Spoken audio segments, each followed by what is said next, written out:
direttamente da Belvedere Marittimo in provincia di Cosenza, Carmine Sanginetto, per ben 3 volte campione mondiale di organetto. Complimenti. Benvenuto e vieni. Cosa ci fai sentire?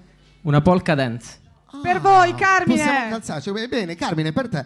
Vedi, siamo in tema San Valentino. Carmine Sanginetto.